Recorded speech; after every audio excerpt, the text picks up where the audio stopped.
ନମସ୍କାର ଦର୍ଶକ ବନ୍ଧୁ, ଆଜି ରାତି 9:30ରେ ଦେଖନ୍ତୁ ରାଜଯୋଗ ସିରିଏଲ ଦେଖିବେ।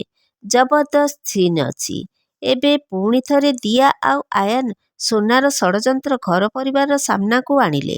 ଆପଣମାନେ ଆଜିର ଭିଡ଼ିଓଟିକୁ ଟିକ୍ନିକ୍ କରି ଦେଖିଲେ ସବୁକିଛି ଜାଣିପାରିବେ। ଭିଡ଼ିଓଟିକୁ ସ୍କିପ୍ ନ କରି ଶେଷ ପର୍ଯ୍ୟନ୍ତ ଦେଖନ୍ତୁ, ତାହେଲେ ଜାଣିପାରିବେ। ଏବେ ଦର୍ଶକ ବନ୍ଧୁ, ଆପଣମାନଙ୍କର ପ୍ରିୟ ସିରିଏଲ ରାଜଯୋଗ ସିରିଏଲରେ ଦେଖିବାକୁ ପାଇବେ ଯେ ଦିଆ ଆୟାନ ତାଙ୍କ ରୁମ୍ରେ ଥାଇ କଥା ହେଉଥିବେ। ହଁ ଦର୍ଶକ ବନ୍ଧୁ, ଆୟାନ ଦିଆଙ୍କୁ କହିବେ ଦିଆ ଗୋଟେ ବଡ଼ ସମସ୍ୟାରୁ ମୁକ୍ତି ପାଇଗଲେ। ତାପରେ ଦିଆ କହିବେ ଆମକୁ ଅନ୍ୟ ସମସ୍ୟା ପାଇଁ ପ୍ରସ୍ତୁତ ହେବାକୁ ପଡ଼ିବ। ଆମେ ଶ୍ରିୟାର DNA ରିପୋର୍ଟ ପଢ଼ିବାକୁ ପଡ଼ିବ।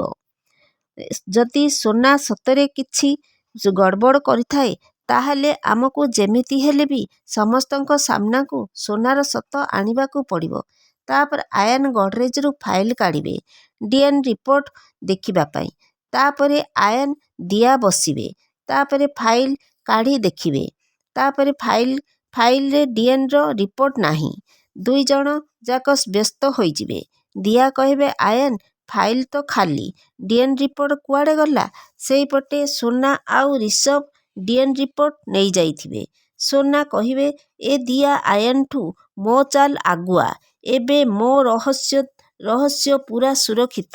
ଏବେ ଦର୍ଶକ ବନ୍ଧୁ, ରାଜଯୋଗ ସିରିଏଲରେ ଦିଆ ଆୟାନ ସୋନାର ଷଡ଼ଯନ୍ତ୍ର ଘର ପରିବାର ସାମ୍ନାକୁ ଆଣିପାରିବେ କି ନାହିଁ କମେଣ୍ଟ ମାଧ୍ୟମରେ ଜଣାଇ ଦିଅନ୍ତୁ। ଆଜି ରାତି 9:30ରେ ଦେଖନ୍ତୁ ରାଜଯୋଗ।